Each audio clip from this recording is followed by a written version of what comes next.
ஐயனார் துணை சீரியல்ல டுடே எபிசோட்ல நம்ம பாண்டியும் நம்ம சோழன் இருந்துட்டு ஜெயந்தியை பற்றி அவங்க குடும்பத்தை பற்றி விசாரிக்கலான்னு சொல்லிட்டு அவங்க அக்கம் பக்கம் இருக்கிற எல்லாரையுமே வந்து விசாரிக்கிறாங்க. ஆனால் யாரை விசாரித்தாலையும் அந்த குடும்பமே ரொம்ப மோசமான குடும்பம்.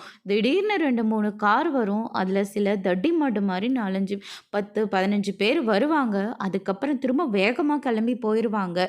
எப்போ பாரு காரை வழிமறித்து பிரச்சனை பண்ணுறதே இந்த குடும்பத்துக்கு வேலையாக போயிடுச்சு. அது அந்த பொண்ணு ஜெயந்தி இருக்காளே, ஐயோ அவ்வளோ மாதிரி வாயடியை இது வரைக்கும் நாங்கள் பார்த்ததே கிடையாது. தயவு செஞ்சு அந்த பொண்ணை மட்டும் கல்யாணம் பண்ணிட்டு போயிடாதீங்க. அந்த புகுந்த வீட்டில் பிரச்சனை வந்தது கூட இந்த பொண்ணு ஜெயந்தியால் தான் அவங்க குடும்பத்திலே பெரிய பிரச்சனையாகி போயிடுச்சு அப்படின்ற மாதிரி வந்து சொல்லிடுறாங்க. அதுக்கு அடுத்ததாக வந்து பார்த்திங்கன்னா நம்ம பாண்டி இருந்துட்டு என்னடா இது எல்லாருமே ஒரே மாதிரி தான் வந்து சொல்லிகிட்ருக்காங்க.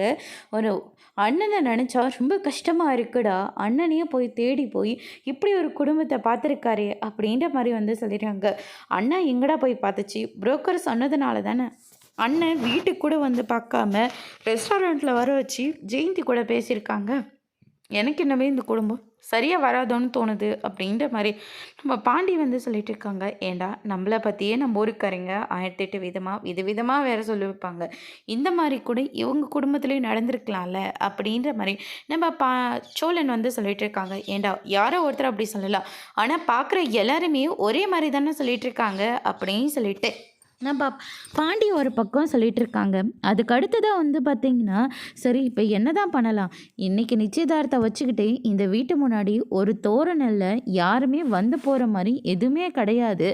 ஆனால் இப்போ என்னென்னா இந்த வீட்டில் நிச்சயம்னு அக்கம் பக்கம் யாருக்குமே தெரியாது. அதுதாண்டா பெரிய ஹைலைட்டே அப்படின்ற மாதிரி வந்து சொல்லிக்கிட்டு இருக்காங்க. அதுக்கு தான் இந்த பக்கம் வந்து சேர நேர்ந்துட்டு அவங்க பெரியப்பாவையும் அவங்க அத்தையும் கூப்பிட்றதுக்காக வராங்க. அவங்க வந்து பார்த்திங்கன்னா உள்ள வான்னு கூட ஒரு வார்த்தை கூப்பிடல.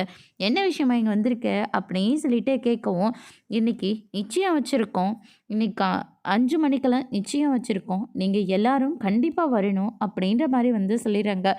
எல்லாம் உன்ன சொல்லணுன்னு போனா போட்டனி இவங்களுக்காக குலதெய்வம் கோயிலை காட்டினீங்கல்ல, அதனால் சொந்தம் கொண்டாடிக்கிட்டு என் வீட்டில் நடக்கிற எல்லாத்துக்கும் நம்ம போய் நிற்கவன்னு தப்பு கணக்கு போட்டு இங்கே வந்து பேசிகிட்டு இருக்கான் அப்படின்ற மாதிரி வந்து சொல்லிடுறாங்க. என்னம்மா நீ மாமாவுக்கு நிச்சயம்னு சொல்கிறாரு, ஆனால் நீ என்னடனா இப்படியெல்லாம் பேசிகிட்டு இருக்க, நீ பேசுறது கொஞ்சம் கூட சரியில்லைம்மா அப்படின்ற மாதிரி வந்து சொல்லிடுறாங்க. போதும் நிறுத்திடி, எனக்கும் எல்லாம் தெரியும் அப்படின்ற மாதிரி வந்து சொல்லிடுறாங்க.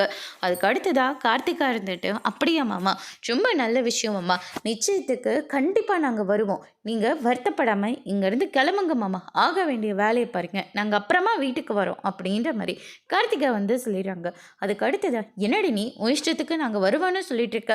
ஆமாம்மா, போக தான் போகிறோம். இப்போ நீங்கள் இஷ்டப்பட்ட மாதிரி இந்த வாழ்க்கையை நான் வாழ்ந்துட்டுருக்கேன்னா அது மாமா போட்ட பிச்சுதாம்மா காரணம். அவரை மட்டும் அன்றைக்கி அனுப்பாமல் இருந்திருந்தா இந்நேரம் நான் மாமாவை தாம்மா கல்யாணம் பண்ணியிருந்திருப்பேன். ஆனால் மாமா உங்களுக்காக பெரிய மனசை பண்ணி என்ன வேண்டான்னு சொல்லிடுச்சு.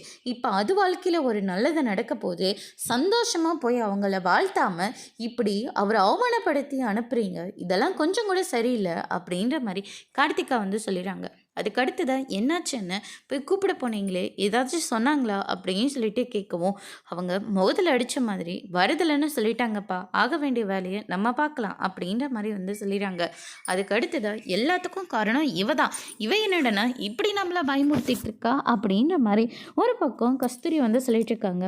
இங்கே பாருங்க, மாமா நிச்சயதார்த்தத்தை பற்றி நம்ம பேசுறதுக்காக வந்திருக்கோம், வந்த வேலையை மட்டும் நல்லா பார்த்துட்டு போவோம் இல்லையா, அதுக்கப்புறம் நான் என்ன செய்வேன்னு எனக்கே தெரியாது. என் புருஷன்கிட்டையும் நான் உண்மையை சொல்லிட்டேன். இன்றைக்கி அவரும் நிச்சயத்துக்கு போயிட்டு வான்னு தான் என்ன சொன்னார். அதுக்கப்புறம் ஏன் போகலன்னு சொல்லி கேட்டார்னா உங்களை பற்றின எல்லா விஷயத்தையும் நான் சொல்ல வேண்டியதாக இருக்கும், சொல்லட்டுமா அப்படின்னு சொல்லிட்டு கார்த்திகா வந்து சொல்லிடுறாங்க. உனக்கு கிடைச்ச நல்ல வாழ்க்கையை ஏண்டி இப்படியெல்லாம் பண்ணிகிட்ருக்க, மாப்பிள்ளைக்கிட்ட எதுக்காக இவனுக்கு போய் நிச்சயதார்த்தம்னு சொன்னேன் அப்படின்னு சொல்லிட்டு கேட்கவும், மாமா வாழ்க்கையில் ஒரு நல்லது நடக்க போது எப்படிம்மா நான் சொல்லாமல் இருக்க முடியும், கண்டிப்பாக நான் சொன்னது தான் சரி அப்படின்னு சொல்லிட்டு கார்த்திகா ஒரு பக்கம் சொல்லிட்டு இருக்காங்க. அதுக்கு அடுத்து தான் வந்து பார்த்திங்கன்னா நம்ம சேரன் இருந்துட்டு, "வாங்க மாமா, வாங்க அத்த" அப்படின்னு சொல்லிட்டு உள்ள கூட்டிட்டு போறாங்க. "உட்காருங்க பெரியப்பா" அப்படின்னு சொல்லிட்டு அவங்க எல்லாத்தையும் உட்கார வைக்கிறாங்க. அதுக்கு அடுத்ததா நிலா வந்து கூப்பிடுறாங்க. "யார் வந்திருக்காங்கன்னு பாரும்மா" அப்படின்ற மாரி வந்து சொல்லிறாங்க. "வாங்க வாங்க" அப்படின்னு சொல்லிட்டு தண்ணி எடுத்துட்டு போய் குடுக்குறாங்க. ஆனா அவங்க யாருமே தண்ணி வேண்டான்னு சொல்லிர்றாங்க. அதுக்கு அடுத்ததா, "ஆமா பொண்ணு என்ன பண்ணிட்டுருக்கு? ஏது பண்ணிட்டுருக்கு? பொண்ணோட குடும்பம் எப்படி?" அப்படின்னு சொல்லிட்டு கேட்கவும், "ஆமா பொண்ண போய் நீங்க எப்ப பார்த்தீங்க? எப்ப நிச்சயதார்த்தத்துக்கு நாள் குறிச்சீங்க? ஏதோ ஆகுறது எல்லாத்தையும் பண்ணிட்டு, கடைசியா தான் எங்ககிட்ட நீங்க சொல்றீங்கல்ல?" அப்படின்னு சொல்லிட்டு பயங்கரமா சண்டை போட்டுட்ருக்காங்க. இங்க பாருங்க, புரோக்கர் மூலியமா தான் பொண்ணு எங்களுக்கு அறிமுகமாச்சு. அதுவும் பொண்ணு வீட்டுக்கு கூட நாங்க இதுவரைக்கும் போகவே இல்ல. அண்ணன் தான் போய் பொண்ண பார்த்து பேசிட்டு வந்திருக்காங்க. அதுவும் வீட்ல இல்ல, வெளியில எங்கேயோ வர சொல்லி பேசியிருக்காங்க. மத்தபடி பொண்ணோட குடும்பத்த பத்தி எங்களுக்கு எதுவுமே தெரியல. அவங்க தான் இங்க வந்தாங்க. அவங்களே நாள் குறிச்சாங்க. அவங்களே எல்லாத்தையும் பேசி முடிச்சுட்டு இங்கேருந்து கிளம்பிட்டாங்க. அப்படின்ற மாரி நிலா வந்து நடந்த எல்லா விஷயத்தையும் வந்து சொல்லிறாங்க. என்ன பொண்ணு வீட்ட பத்தி நீங்க விசாரிக்கவே இல்லையா? எதுவுமே விசாரிக்காம, அந்த குடும்பம் எப்படின்னு கூட விசாரிக்காம, எடுத்தோனே பொண்ணு கிடைச்சா போதும்னு சொல்லி தாலி கட்டிடுவியடா நீ? என்னடா பொறுப்பே இல்லாம பதில் பேசிட்டு இருக்க?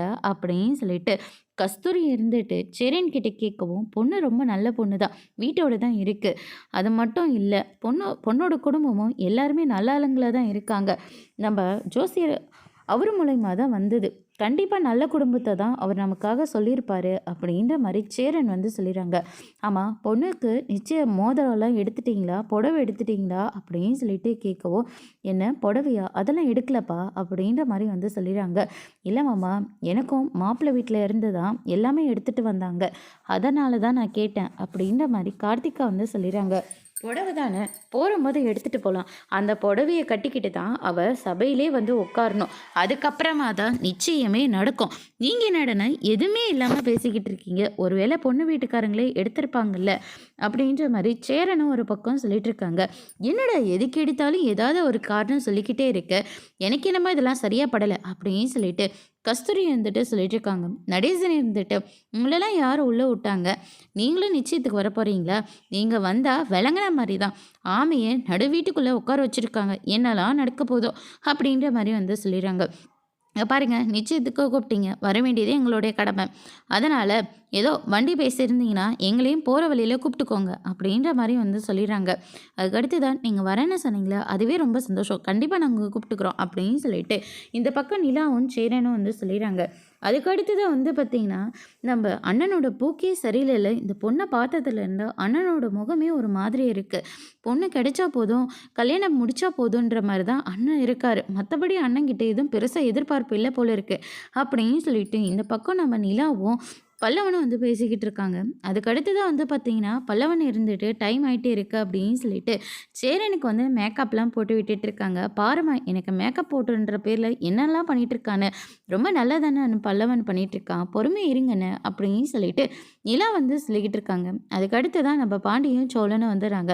"நீங்க கேட்ட மாரி எல்லாத்தையும் வாங்கிட்டு வந்தாச்சு. உங்க பெரியப்பாவும், உங்க அத்தையும், கார்த்திகாவும் நிச்சயத்துக்கு வரப்போறாங்க. கொஞ்சம் இன்னொரு வண்டியும் பேசிருங்க" அப்படின்ற மாரி நிலா வந்து சொல்லிறாங்க. ஏன்னா அவங்களாம் வரப்போறாங்களா? அதான் வரமாட்டேன்னு சொன்னாங்கல்ல. ஆனா கார்த்திகா தான் அவங்க கிட்ட ஏதோ பேசி இங்க கூட்டிட்டு வந்தா. அவங்களும் வரேன்னு சொல்லிட்டு தான் போயிருக்காங்க. நிச்சயத்துக்கு புடவலாம் வேற எடுக்கணுமா? அதுதான் நம்மளுக்கு தெரியல. அவங்க தான் சொல்லிட்டு போனாங்க அப்படின்னு சொல்லிட்டு நிலா வந்து சொல்லிறாங்க. அதுக்கு அடுத்ததா வந்து பார்த்தீங்கன்னா, சேரன் இருந்துட்டு நான் ஒரு ஃபோன் பேசணும்னு சொல்லிட்டு வெளியில கிளம்பி போயிடுறாங்க. நிலா இருந்துட்டு, "அம்மா பொண்ணு வீட்ட பத்தி போய் விசாரிக்கிறதா சொன்னீங்களே, என்ன சொன்னாங்க? நல்ல குடும்பம் தானே?" அப்படின்னு சொல்லிட்டு கேட்கவும், "இல்லங்க, அது எப்படி சொல்றதுன்னு தெரியல. ஆனா ஒருத்தர் கூட அந்த வீட்ட பத்தி நல்ல விதமாவே சொல்லல. எல்லாம் அந்த பொண்ணு ஜெயந்தி ரொம்ப வாயாடி அப்படி இப்படின்னு சொல்லிட்டு அந்த குடும்பத்த பத்தி எல்லாரும் ஒரே மாதிரி தான் சொல்றாங்க. எதுவுமே நல்லதில்ல." அப்படின்ற மாரி சோழன் வந்து சொல்லிறாங்க. இத கேட்டோனே நிலா வந்து பயங்கரமா ஷாக் ஆகுறாங்க. அதோட இன்னைக்கான எபிசோட் முடிச்சிருக்காங்க. இனி ஐயனார் துணையில அடுத்தடுத்து என்னலாம் நடக்க போகுதுன்றத வெயிட் பண்ணி பார்க்கலாம். Thank you.